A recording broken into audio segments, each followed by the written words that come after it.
gente! Tudo bom com vocês? Como vocês estão? Lorela está muda, microfone.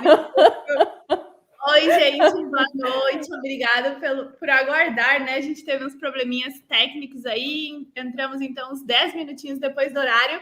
Mas o que faremos hoje? Leitura de artigo na prática. Acho que isso é uma coisa que muita gente nos pede, tanto para mim quanto para a Lorela. Ai, como saber se um artigo é confiável? Como ler um artigo na prática? E hoje, então, trouxemos aqui para o YouTube, para o Física e Afins, dentro do nosso projeto Clube Científico. Para quem não sabe, eu e a Lorela, então, lançamos o Clube Científico. Tem todas as informações necessárias lá no nosso Instagram. E hoje vamos trazer diversas novidades. Lorela? Boa noite a todos. A gente veio com esse tópico super importante, que acho que talvez seja o que as pessoas mais pedem, né? Que é justamente entender quais são os principais pontos para entender se um artigo é bom ou é ruim. E a gente escolheu um tema super atual, que é justamente o TDAH, que estamos com bastante assunto sobre, né? Então, a gente gostaria muito de pedir a interação de todo mundo que quiser participar, tá? Porque justamente isso é uma live meio aula, na intenção de que todo mundo aprenda e saia daqui sabendo algumas informações úteis. Exatamente. A ideia é que vocês participem mesmo, com dúvidas, comentários, deixem perguntas mesmo, que nós vamos estar respondendo, por exemplo, dá uma olhada nisso, dá uma olhada naquilo. Por exemplo, eu não entendi muito bem isso, o que significa aquilo. O artigo é em inglês, mas a Lorela vai trazer também a tradução para vocês de diversos trechos que a gente vai dar essa lida, vamos colocar assim, tá bom? Antes de começar mesmo, só deixa eu fazer um recadinho para a Lorela. Eu não estou conseguindo compartilhar a tela do artigo aqui, tá? Mas, gente, enquanto a Lorela vai colocando a tela aqui para a gente compartilhar, eu quero deixar um recado para vocês. Então, essa live é dentro do projeto Clube Científico, que eu e a Lorela estamos trabalhando em parceria, tá? Então, para avisar vocês que é uma live de lançamento oficial do projeto, muita gente sabe que o projeto está acontecendo tanto no grupo do Telegram lá do Clube Científico. Oi para o pessoal do grupo do Telegram e também para o pessoal do Instagram lá do @Clube Científico, tá? Então, quem não segue, vai lá nos seguir no Instagram e no Telegram também. É só procurar Clube Científico que vocês vão achar, tá bom? Então, essa live, além de ser uma aula prática, a gente vai então estar lançando uma semana gratuita, tá? Que eu e a Lorela a gente desenvolveu, que vai ser a semana desenrolando o seu TCC. Na verdade, é tanto para pessoas que querem fazer TCC, né, o trabalho de conclusão de curso, tanto para as pessoas que querem iniciar na área de pesquisa. Ah, Bibi, eu quero iniciar na área de pesquisa, mas eu não entendo nada. Eu estou no mestrado, nem sei como cheguei no mestrado, porque eu não sei nem fazer um projeto de pesquisa. Tá? Muitas pessoas têm essa dúvida. Então, vocês podem conferir mais informações também no clubecientifico.com.br, tá? Já vão deixando nos comentários se vocês estão na graduação, se já estão no mestrado, doutorado. E a gente vai começar, então, essa leitura de artigo. A Lorela vai explicar um pouquinho para a gente do que se trata esse artigo e por que a gente decidiu analisar esse artigo hoje.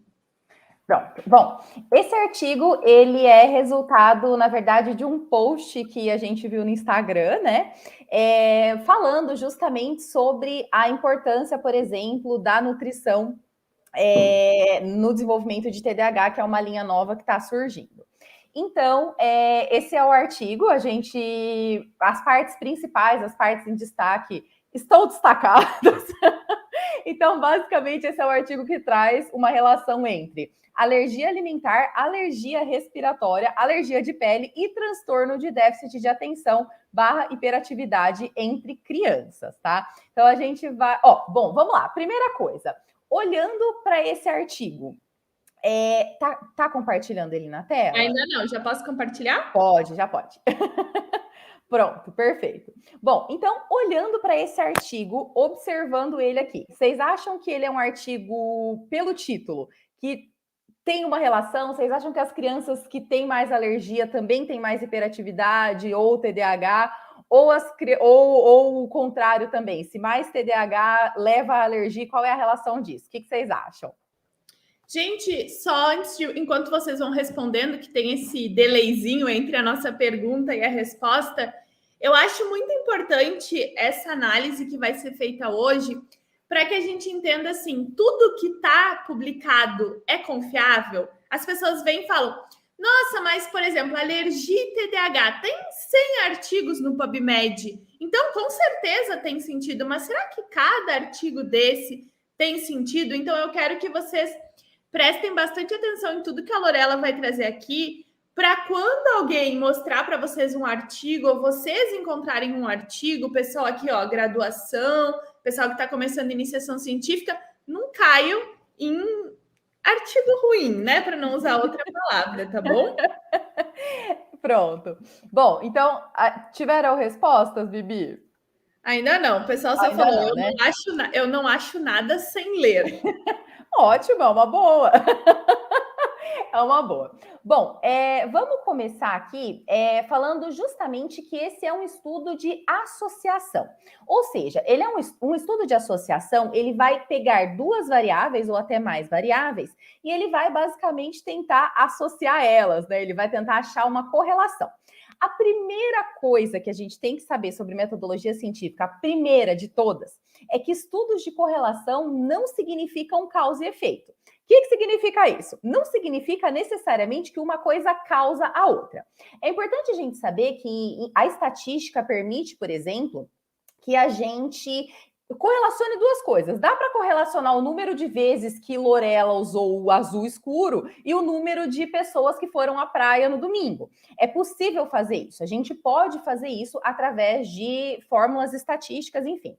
O que não garante que toda vez que uma pessoa vai à praia no domingo, Lorela usa azul. Então, entendam que uma coisa não tem nada a ver com a outra. Então, o primeiro ponto mais importante para olhar na hora de saber se esse artigo pode ou não virar uma diretriz é que ele é um estudo de associação, tá? Bom, então vamos lá. Bibi, você quer falar um pouquinho sobre essa parte de fator de impacto aqui? Então, gente, eu só trouxe um comentário porque muita gente pergunta assim: será que é uma revista boa? Será que não é? Então, eu acho que um ponto importante que eu e a Lorela já comentamos em lives no Instagram é que existem diferentes tipos de resposta, de tipos de revistas. Algumas são as revistas revisadas por pares, e outras são revistas do tipo predatória, que vão simplesmente publicar absolutamente tudo desde que aquela pessoa pague. Então, aqui eu só trouxe uma informação sobre o fator de impacto dessa revista, que é essa chamada Nutrientes, vamos colocar em português, né?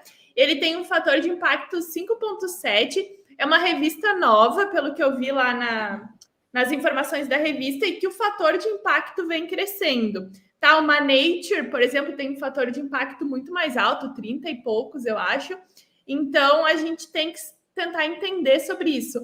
Pelo que eu pesquisei, é uma revista, sim, revisada por pares, mas não sei se é uma revista tão boa dentro da área, tá? Então, é só para a gente ter um pouquinho esse cuidado na hora de pegou um artigo, é uma revista predatória, eu nem leria esse artigo para começar. Pronto. E aí a gente decidiu deixar algumas partes destacadas para facilitar, justamente, porque se a gente for ler linha por linha, a leitura de um artigo, uma leitura digna de um artigo, leva aí pelo menos muitas horas até, né, para a gente fazer cálculo e esboço de estatística. Então, eu trouxe já as partes principais aqui já sublinhadas para que a gente consiga olhar para esse artigo de uma maneira crítica, com senso crítico. Então, vamos lá. O primeiro apontamento que eu trouxe aqui, ele começa logo na introdução, que é uma da... Por que a gente decidiu focar tanto na introdução? Muitas pessoas, para escrever ou para determinar o problema de pesquisa, utiliza como base a introdução justamente de outros artigos. E muitas pessoas pegam só a introdução para corroborar com as suas ideias, ou enfim. E a introdução, ela é uma parte importante, mas ela também tem que ser analisada de forma crítica. Vamos lá.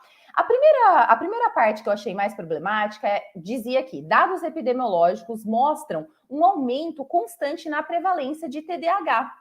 E também a gente tem que pensar que, sobre essa afirmação, a gente também aumentou o número de ferramentas para diagnóstico, o número de acesso a diagnóstico. Então, obviamente, quando a gente tem mais pessoas diagnosticando, a gente também tem maior incidência, essa incidência vai aumentando. Então, por exemplo, comparados com pessoas de 1800, onde onde nem existia esse CID, por exemplo, onde o diagnóstico, onde o TDAH nem era um diagnóstico, a gente vai ter, obviamente, 0 casos. Conforme foi aumentando o delineamento dessa doença, conforme foi aumentando o acesso médico para essas doenças, também vai aumentando. Então, obviamente que isso vai ser proporcional. Um segundo ponto também desse estudo é que ele fala aqui, tem muitas evidências que apoiam a hipótese de que o TDAH pode ser uma inflamação e uma doença associada ao sistema imunológico. E aí ele sugere uma ligação potencial entre alergia e TDAH. Só que aí o que acontece? Uma das coisas mais problemáticas desse artigo, e que vocês vão ver isso o tempo inteiro, é que eles dão muitos saltos lógicos. O que significa isso? Significa pegar uma variável X, outra variável X e dizer que elas são relacionadas porque elas têm um ponto em comum. Porém, em ciência não funciona muito assim. A gente não pode afirmar, por exemplo, que uma informação é verdadeira a partir de salto lógico. E foi o que aconteceu, por exemplo, nesse parágrafo aqui. Então, dizer que o TDAH pode ser uma inflamação e que alimentação e alergênicos causam inflamação, portanto, um está ligado com o outro, é uma forma de falácia. Não dá para a gente dizer, não dá para afirmar. Eles aí colocam, sugere-se, né, um potencial, uma ligação potencial, mas realmente é um salto lógico muito grande desse artigo que vocês vão ver que aparece em vários momentos. Eles também... Oi, pode falar. Só dar um zoom um pouquinho no texto, que eu acho que está pequeno para o pessoal. Tá. Só botar só um pouquinho maior, que aí eu acho que o pessoal... Acho que dá para botar um pouquinho mais e só para o ladinho, eu acho. Que aí o pessoal... Isso, e um pouco para o lado, para o pessoal... Isso, gente, tem as traduções ali, tá? Isso, aqui a tradução embaixo, sempre para que fique mais fácil para vocês pensarem também aqui. Bom, o segundo ponto de problema desse artigo, ele fala aqui, biologicamente, a liberação excessiva de citocinas, que são basicamente substâncias que as nossas células eliminam aí, sob condições alérgicas, ou seja, quando a gente está com alergia, a gente tem maior liberação disso, pode causar alterações estruturais e funcionais em áreas específicas do cérebro e padrões de comportamento de TDAH. Só que o que acontece? Qual que é o outro salto lógico que a gente tem aqui? Não se sabe exatamente da onde, como surge o TDAH. A hiperatividade é a mesma coisa. Então, a gente tem noções, né? Se imagina, existem hipóteses em volta disso, mas ninguém sabe exatamente qual que é a etiologia, ninguém sabe exatamente qual é a causa. Não sabendo exatamente qual é a causa, não é possível afirmar, por exemplo, que uma inflamação aqui nesse lugar cause um problema nesse outro, porque a gente nem consegue garantir que a causa do TDAH, por exemplo, seja uma inflamação. Então, aqui, de novo, nesse artigo, a gente tem outro salto lógico, que é dizer justamente que a inflamação causada por uma coisa gera o TDAH. Outra parte também de salto lógico além disso, alguns alérgenos alimentares podem interferir na microbiota intestinal. Acho que esse talvez seja o maior e afetar a expressão do neurotransmissor serotonina, que desempenha um papel importante na etiologia. Então, a gente já sabe, já se sabe, né, desses distúrbios de serotonina, que é o neurotransmissor de prazer, de bem-estar, presentes aí em quem tem TDAH, porém, dizer que primeiro, nem existe essa relação completamente conhecida entre a microbiota fazendo a serotonina. E segundo, dizer que a alergia muda a microbiota, que realmente muda, mas isso, em teoria, pode alterar o TDAH, é um salto lógico gigantesco, imenso. Então, não dá para a gente garantir também que por essa outra via, ou seja, por microbiota, a pessoa vai estar piorando o TDAH através de alergias. Eles dizem também, né, que existe uma associação muito grande entre os pacientes que têm asma e os pacientes que têm TDAH, só que as duas condições são muito presentes em crianças. Então, obviamente, que num público que vai ter mais prevalência dessas doenças, você pode achar também ali uma associação. Bom, continuando aqui, Bom, agora a gente vai. Então, o que a gente conseguiu perceber, por exemplo? Que a base esse estudo ele está muito fundamentado em salto lógico. Ou seja, ele está muito fundamentado em, olha, então, se a alergia perturba a microbiota e a microbiota faz serotonina, logo quem tem alergia vai ter transtornos, por exemplo, do tipo TDAH. Então, isso não é uma evidência científica, a gente não pode basear nossas condutas, por exemplo, nesse tipo de salto lógico. Bom, agora a gente vai para a metodologia, que é uma outra parte que também é muito importante, e talvez a mais importante de ser colocada aqui. Lorela, a gente tem uma pergunta aqui que eu acho que seria legal de ir respondendo. Ó, botei aqui na tela. Salto lógico, então, seriam afirmações sem necessariamente comprovar essa lógica? Acho que era isso a pergunta. O que seria um salto lógico? Eu acho que a gente pode... Ai, boa! Esqueci de falar essa parte, não é mesmo? Essa parte é muito importante. Gente, deixem perguntas que eu vou colocando na tela e aí a Lorela vai respondendo ou eu vou respondendo. A ideia é que vocês perguntem durante a live, tá? Não fiquem tão em silêncio, façam perguntas, tá? Pronto. E aí eu acho que a Caroline complementa, né? Para identificar saltos lógicos, então a gente já precisa ter certo conhecimento sobre o tema, né? Certo, exatamente. Bom, vamos lá. O que seria o salto lógico? O salto lógico é aquilo que pra gente parece que faz sentido.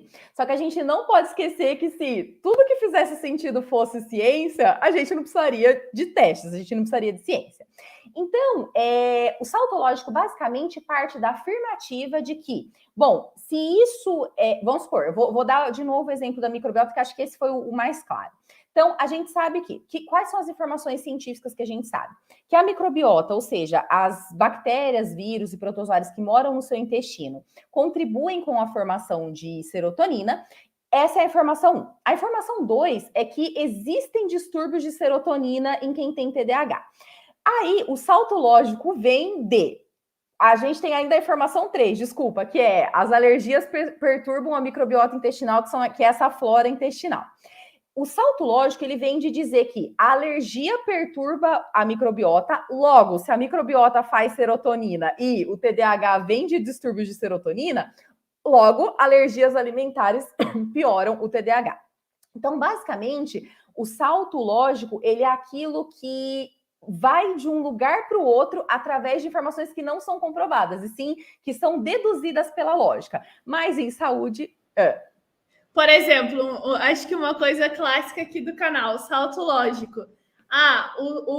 O corpo humano é feito de átomos, né? Dentro dos átomos temos partículas que obedecem leis quânticas, então o corpo humano obedece lei quântica. É mais ou menos isso, assim, a gente fazer esse tipo de salto lógico, é pegar informações diversas e assumir coisas porque... Parece lógico. Lógico, mas não é, né? Alguém até botou uma coisa que eu achei engraçado. O salto lógico é quando não dá para ligar Lé com Lé, mas as pessoas ligam. Exatamente. E aí a segunda pergunta que era se exige um conhecimento prévio, sim, infelizmente exige um conhecimento prévio. Porque não tem como a gente saber se esse salto lógico está acontecendo ou não, se a gente não tiver um conhecimento sobre isso. Inclusive, é interessante, até aqui mesmo na introdução, é muito interessante que, por exemplo, eles citam artigos, esse artigo 7 mesmo aqui eu abri, e ele fala que existe essa inflamação, por exemplo, associando o TDAH à doença autoimune. E ele cita um artigo para corroborar com essa ideia. Porém, esse artigo não fala isso. E nesse artigo eu abri 2 referências dele e as 2 referências não falavam aquilo que ele estava afirmando.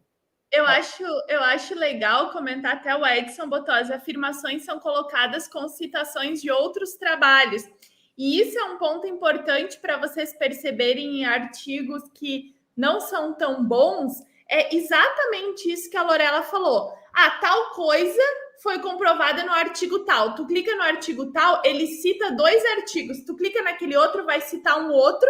É uma cadeia, né, de artigos, e quando tu chega no original não fala nada daquilo.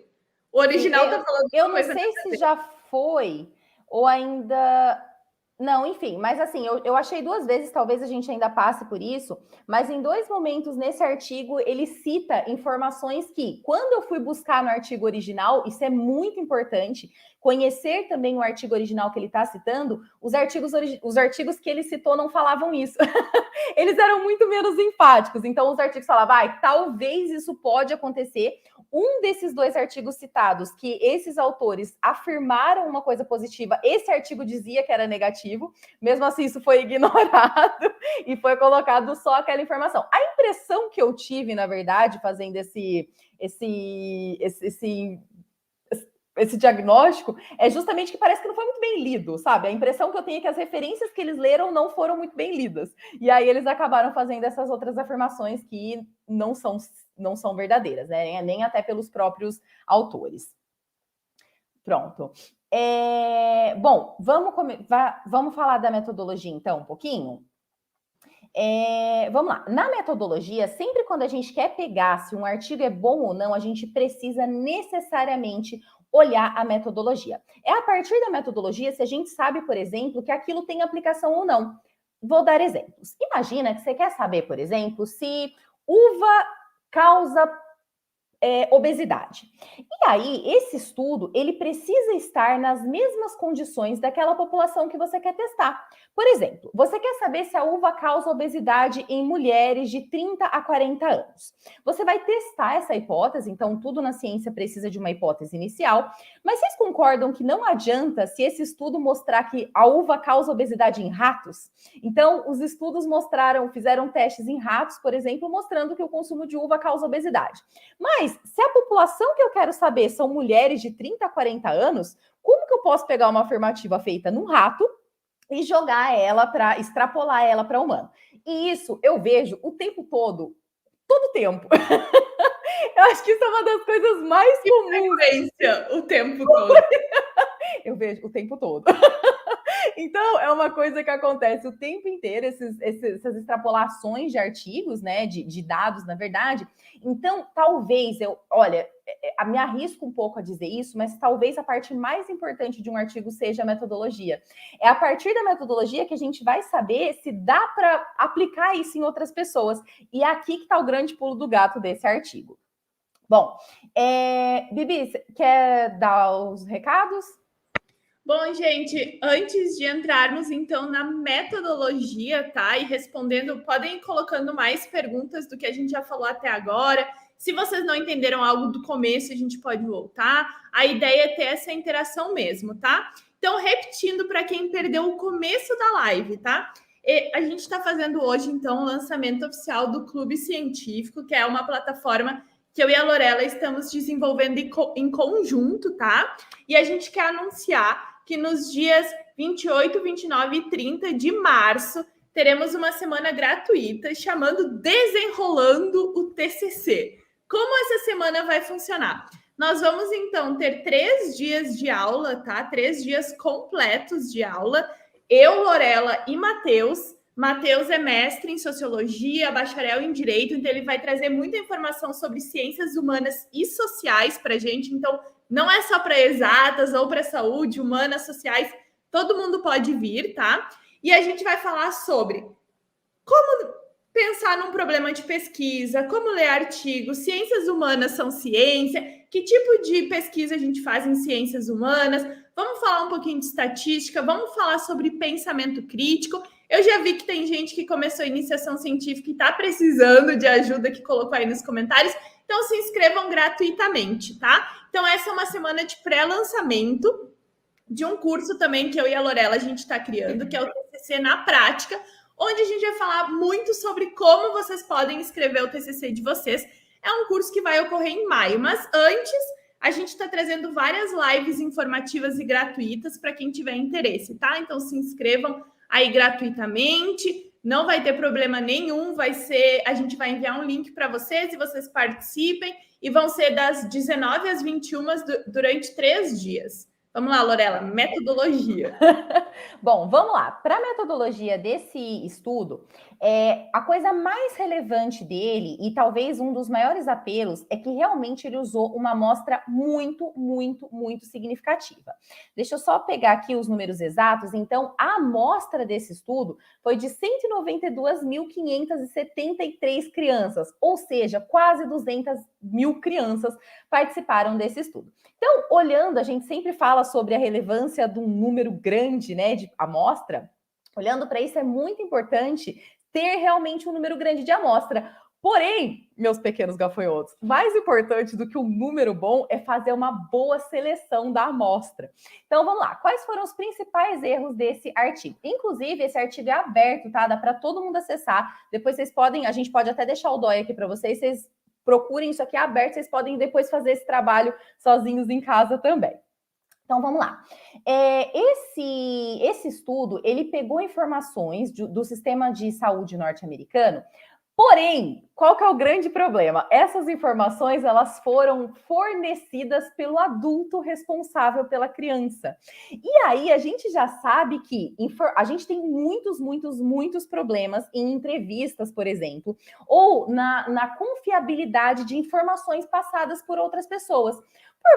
Porque a pessoa está mentindo? Não necessariamente. Mas porque, por exemplo, ela esqueceu algum detalhe, ela considera, por exemplo, que TDAH o filho tem ou não tem TDAH, ela considera que o filho tem ou não tem alergia. Então, a gente tem que partir do pressuposto de que informações dadas pelo adulto que cuida, ou às vezes o adulto que cuida nem cuida tanto assim, nem sabe se a criança tem. Então, assim, a gente tem que partir do pressuposto de que informações subjetivas e relatadas já começam com um viés muito grande. E aí, qual que é um dos maiores problemas? O que os pesquisadores perguntaram para esses adultos? Eles perguntavam, durante o último ano, seu filho teve algum tipo de alergia alimentar ou digestiva? Já é super problemática essa pergunta, porque a mãe ou o pai pode considerar que uma diarreia, porque a criança comeu uma comida estragada, é um tipo de alergia. Qualquer tipo de alergia respiratória, eczema ou qualquer tipo de alergia na pele.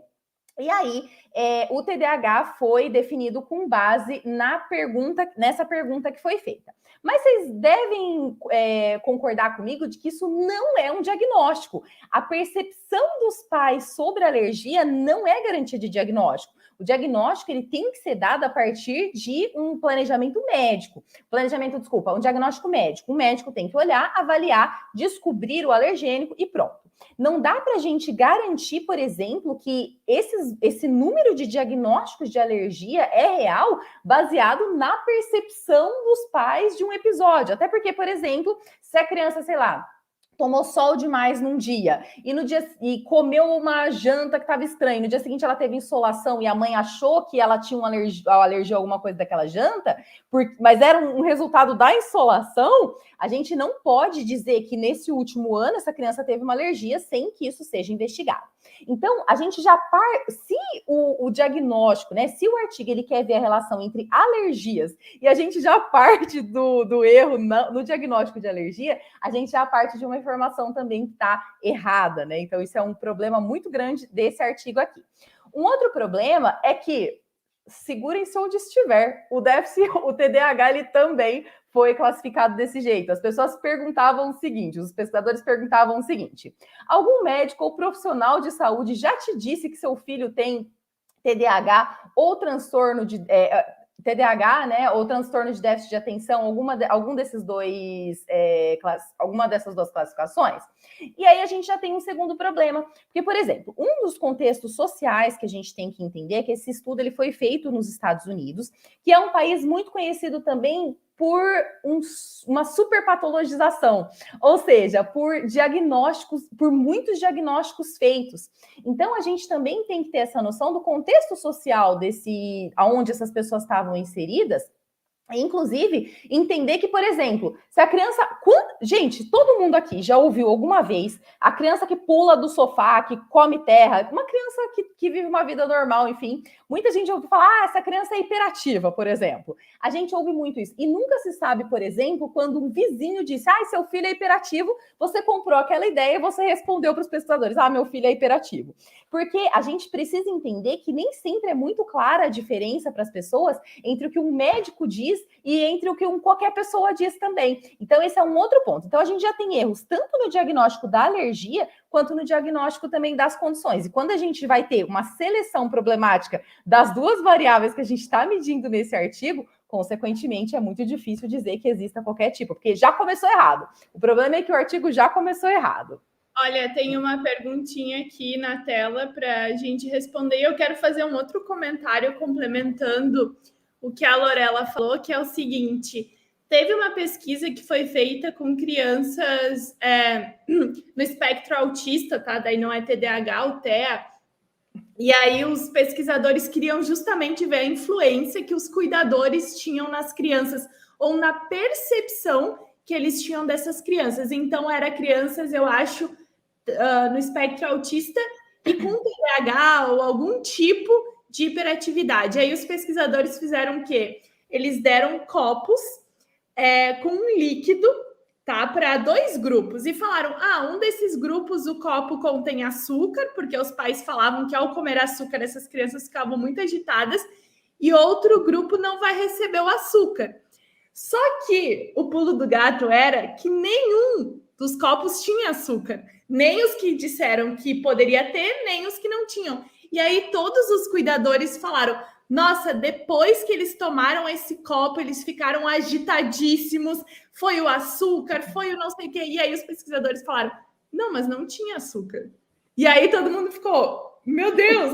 A ideia do trabalho era justamente mostrar que os cuidadores, eles veem às vezes coisas que eles querem ver, ou eles interpretam isso. Então, existe um grande problema quando a gente fala de placebo, a gente fala de pesquisa com crianças, como esse trabalho aqui, é justamente isso, que a maioria das pesquisas é feita com respostas dadas pelos cuidadores, ou às vezes respostas vistas por cientistas, que também tem um viés, tem o viés do cientista que está acompanhando a pesquisa, tem o viés dos pais, quando a gente trabalha com crianças ou de cuidadores. Então, pesquisas com crianças são bem complicadas e também pesquisas com crianças que não têm a capacidade de fala, porque a gente sabe que muitas crianças ou não falam porque são muito pequenas, ou não falam porque tem alguma dificuldade de comunicação verbal. Então, existem também técnicas que os cientistas tentam usar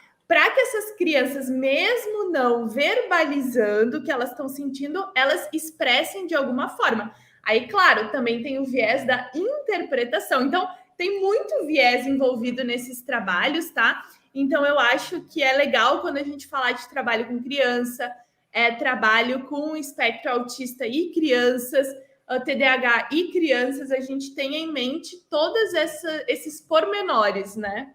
Sim, sim. E assim, por isso que eu digo de novo que é impossível, por mais que a amostra seja grande, por mais que a gente tenha 200 mil pessoas, o que é muito difícil de conseguir. A gente sabe que 30 pessoas você já fez um milagre ali no seu laboratório, né? Então, 200 mil pessoas é uma quantidade muito grande, praticamente 200, né? É uma quantidade muito grande, mas já foi selecionado errado, porque não dá para a gente fazer diagnóstico com base em informação subjetiva. Então, a Vitória perguntou se tem alguma coisa, se para minimizar o erro seria interessante colocar a pergunta: essa alergia foi diagnosticada por um médico especialista? Sim, mas para diminuir ainda mais esse viés, o ideal era ir nos prontuários dessas crianças, né? Então, existe acesso para isso nos Estados Unidos. Por exemplo, eles têm bases de dados muito grandes e longitudinais e que acompanham, às vezes, a pessoa por uma vida inteira. Eles têm já tecnologia para isso, porque a pergunta ela é muito subjetiva. Ainda mais quando a gente fala, por exemplo, então vamos supor, um pai que está mais estressado, pai, eu digo pai e mãe, tá? Pais mais estressados podem ter uma percepção de que aquela criança está muito mais agitada do que realmente ela está. Se você liga para ela naquele dia, ela fala assim: sim, meu filho tem características de hiperatividade. Então, dados subjetivos, eles são muito complicados para você afirmar, para fazer 2 afirmativas relacionando isso. E aí, vamos continuar lá. Então, um outro ponto importante é que eles fizeram uma caracterização, né? Nos resultados, eles fizeram uma caracterização dessa amostra e eles diziam que as crianças com mais alergia têm mais probabilidade de ser branca, né? ser brancas e os pais ter mais nível educacional. Só que aí a gente tem que fazer um outro questionamento. A gente já sabe das questões sociais, né, de que brancos e estudados têm mais possibilidade de empregos melhores e, consequentemente, até por um recorte social que eu não vou entrar aqui agora, mas enfim, a gente sabe que existe, né, um aumento, por exemplo, de acesso à saúde, a programas de saúde, quando você tem mais dinheiro para pagar por esses programas de saúde. Então, não que necessariamente crianças brancas tenham mais alergia, mas talvez essas crianças brancas sejam filhas de pais que conseguem pagar por mais acesso a exames especializados e, consequentemente, tenham mais acesso a essas questões. Então, também, quando a gente está lendo um artigo, a gente tem que pensar o meio social que ele está inserido. Não é só olhar e falar, então, crianças de tal etnia têm mais probabilidade ou menos probabilidade. Não, a gente tem que pensar no contexto inteiro. Uma outra questão também é que eles alegam, né, que as crianças com alergia de pele eram mais jovens, mais propensas a serem negras e tinham maior escolaridade do que as crianças sem alergia de pele. E aí, o que é um outro ponto social que a gente precisa questionar também nesses resultados? A doença de pele é muito mais fácil de ser detectada, por exemplo, em serviço básico de saúde.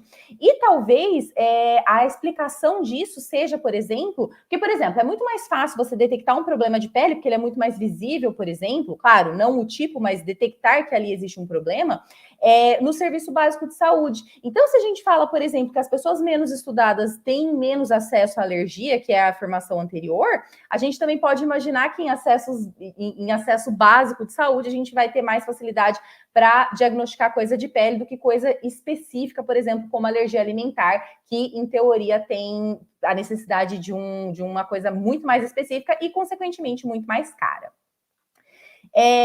Uma outra coisa que também não conseguiu ser verificada, né, é se justamente esse diagnóstico ele é mais em crianças brancas, em qual que é o nível de estudo. Então, esse daqui precisa ser mais investigado.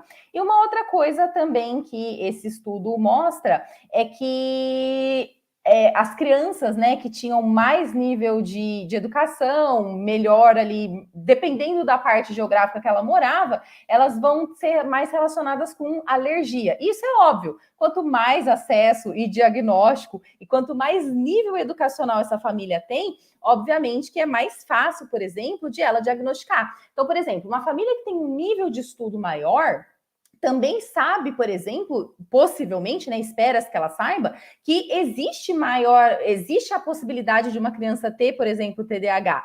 E as pessoas que são menos estudadas, usem com parcimônia isso que eu tô falando, tá? Não quero dizer, por exemplo, que as pessoas que têm menos estudo não saibam, sabem também. Mas é muito mais provável, por exemplo, que níveis altos de estudo levem essas pessoas para lugares de maior diagnóstico. Então, elas tenham mais acesso também a diagnóstico, porque também elas questionam mais a própria saúde e têm mais possibilidades, inclusive financeiras, de fazer o diagnóstico.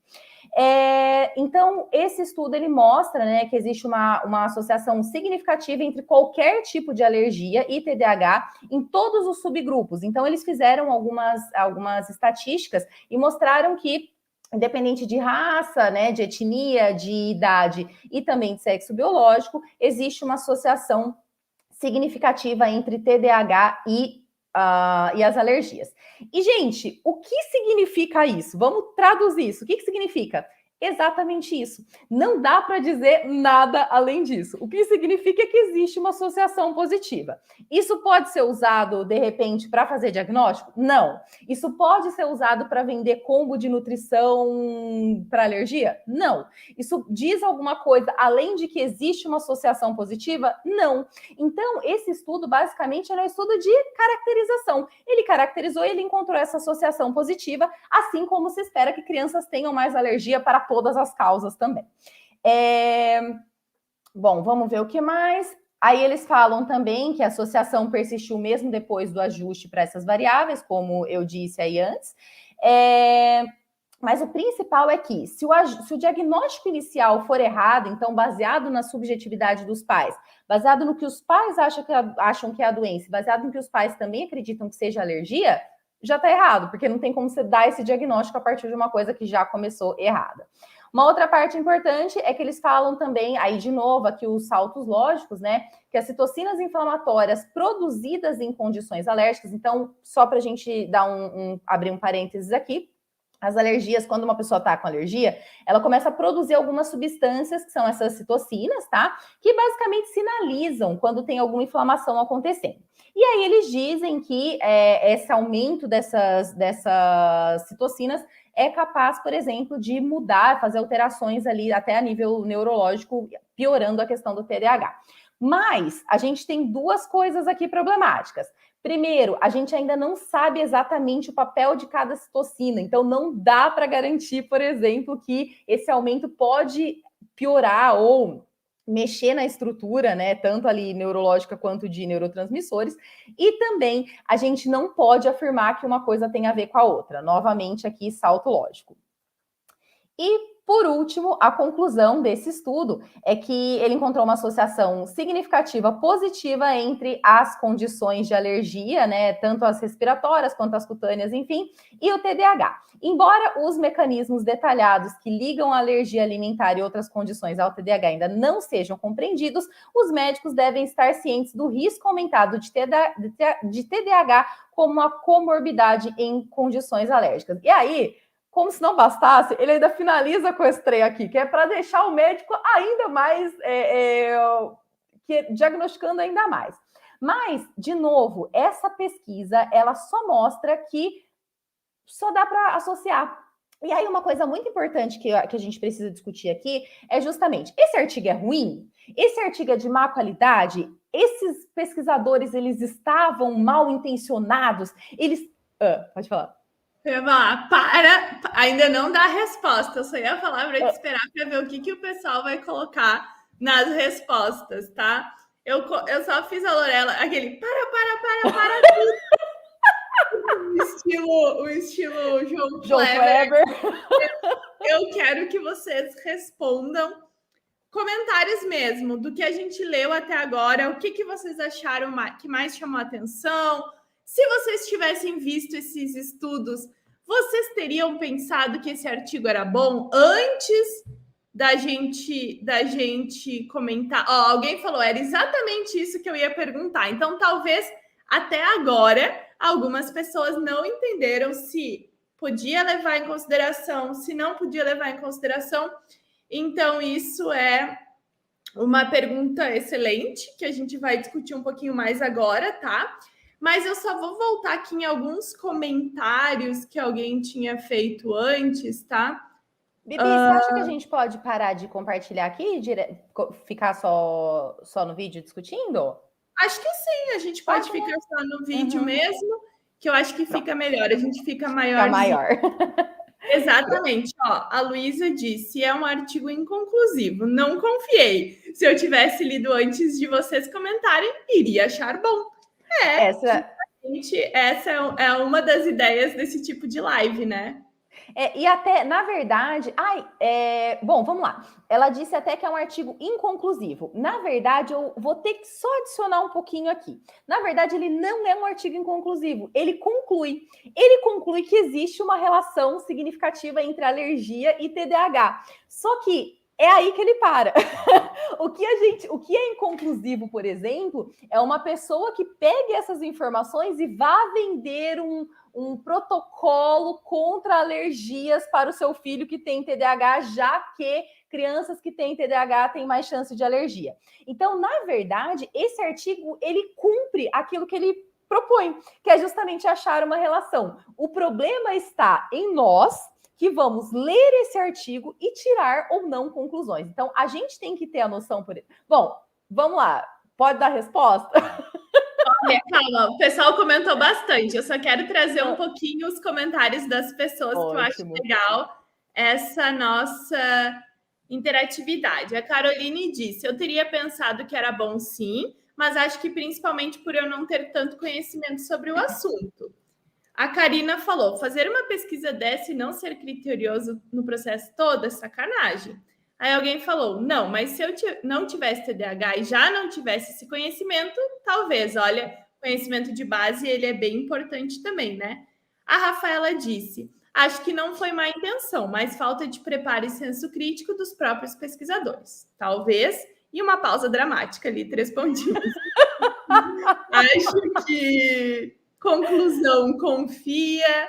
Ó, o Vini disse o seguinte: o ruim é a mídia pegar e fazer uma manchete sensacionalista, criando um pensamento errado por conta disso. Tá? Perfeita colocação sobre o nosso erro de interpretação.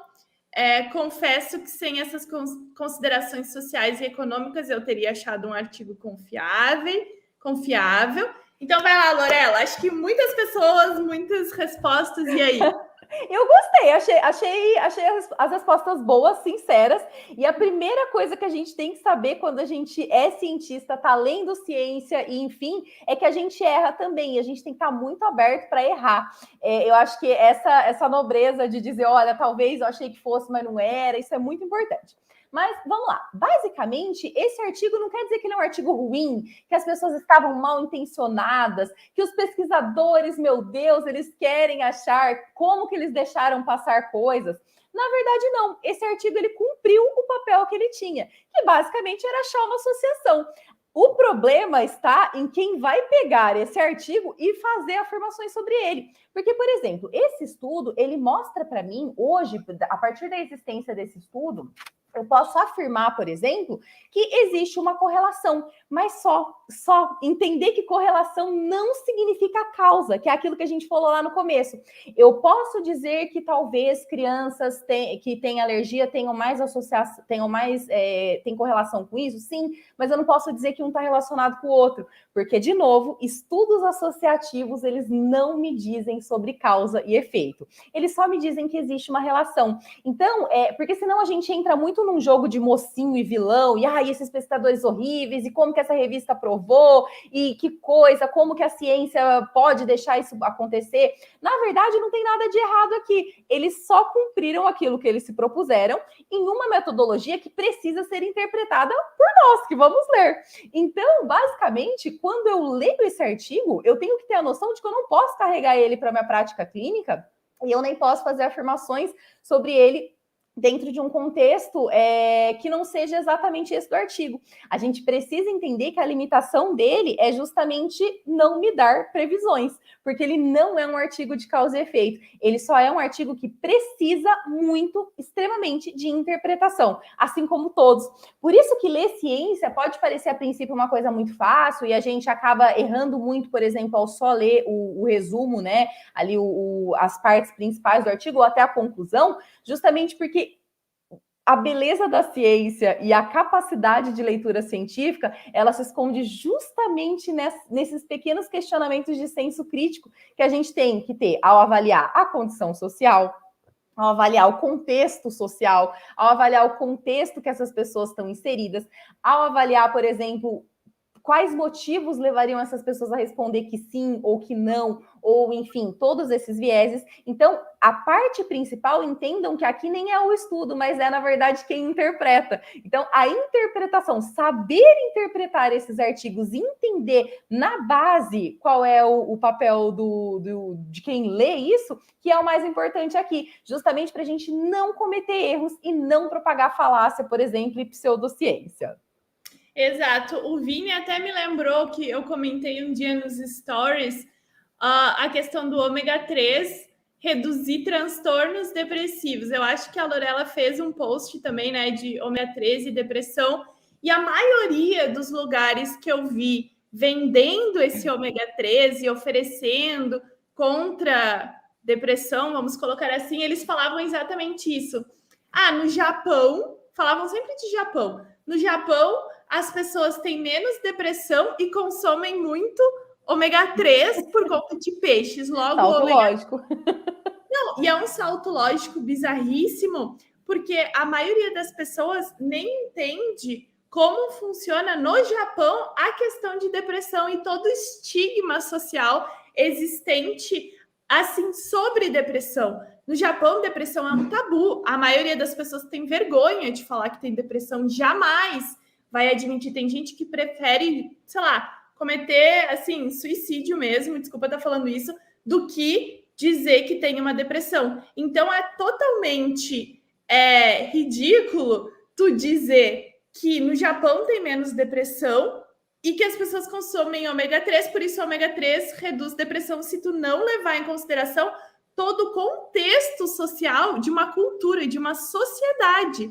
Então, é muito bizarro isso, esse tipo de afirmação. E muita gente vai pensar, é verdade, né? Então, vou comprar o ômega 3. Ou como a Lorela falou, deixa eu vender o meu protocolo aqui alimentar para ajudar a curar TDAH, porque também tem muito essa coisa de cura, né? Então, acho que é interessante isso.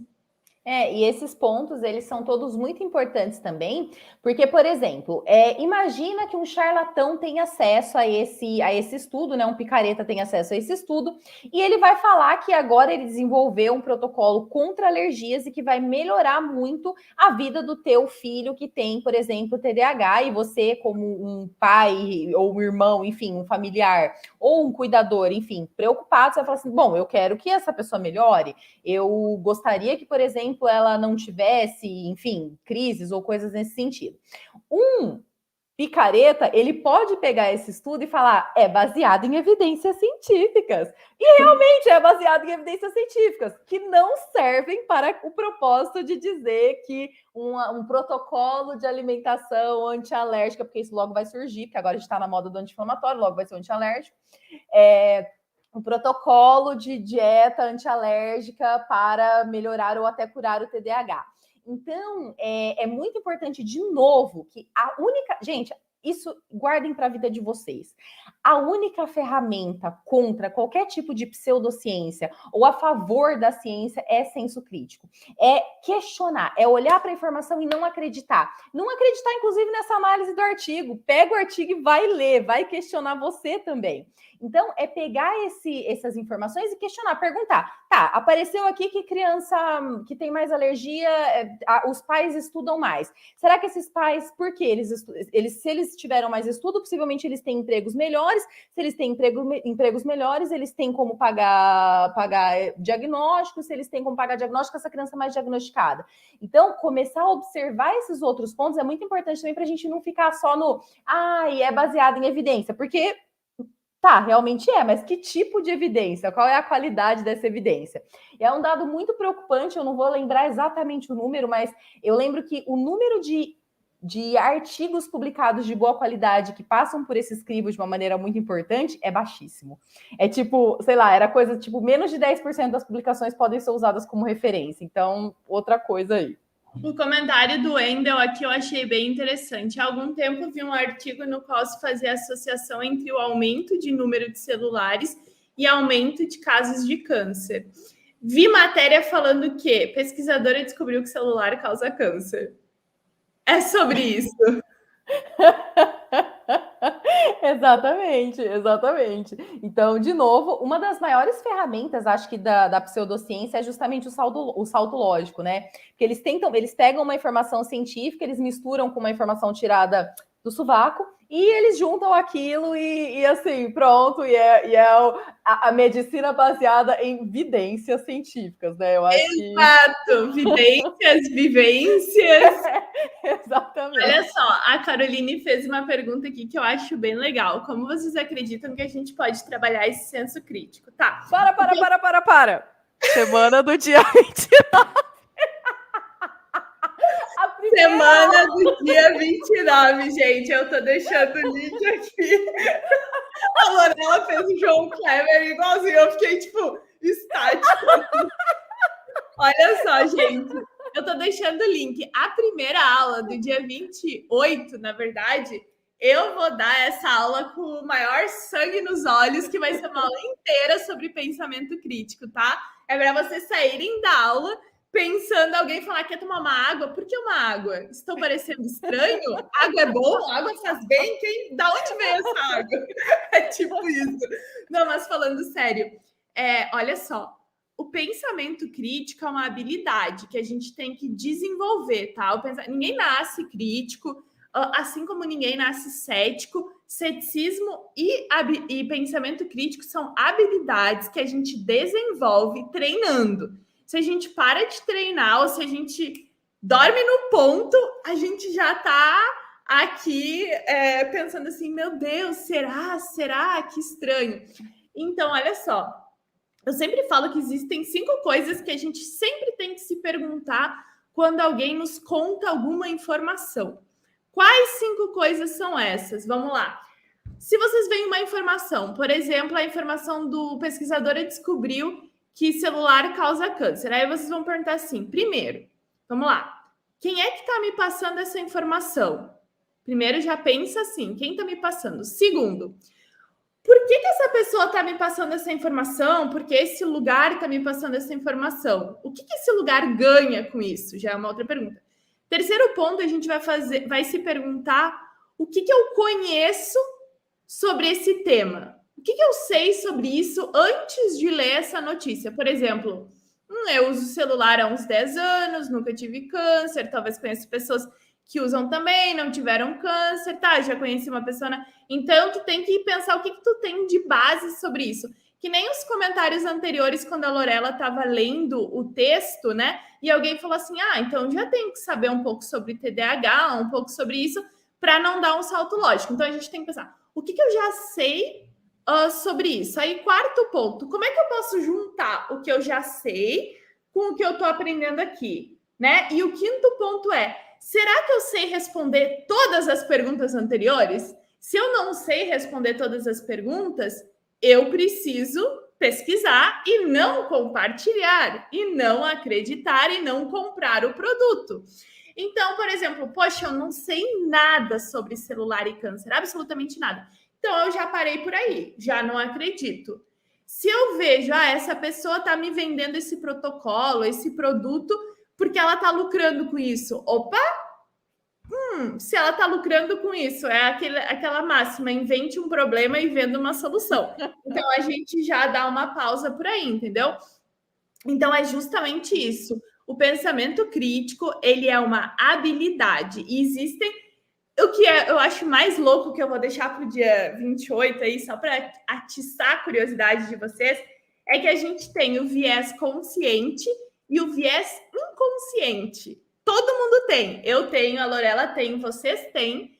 Só que o pensamento crítico é também autoconhecimento. Eu vou deixar essa bomba aí para vocês pensar. Meu Deus, eu preciso 2 vezes de terapia na semana? Uma não basta?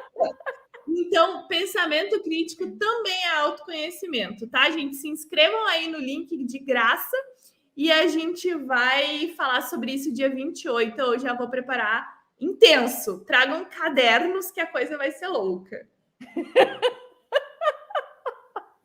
É isso aí. Ai, que legal. Vou desconfiar de tudo e de todos. É tipo isso, desconfiem. Exatamente, de toda a informação que você estiver recebendo. Na verdade, é ser cético, né? A gente precisa desconfiar com evidência científica também, porque senão vira só aquele povo que pergunta, mas tem que ser cético. Hoje eu não durmo. Tenho ou não tenho pensamento crítico? É sobre isso, gente. Falando sério. Falando sério sobre isso, né? Eu acho muito interessante que a gente desenvolva esse pensamento crítico, tá? É 28 de março, tá, Maria Eduarda? 28 de março. Fevereiro já estamos terminando, a gente vai ter esses 3 dias em março, tá?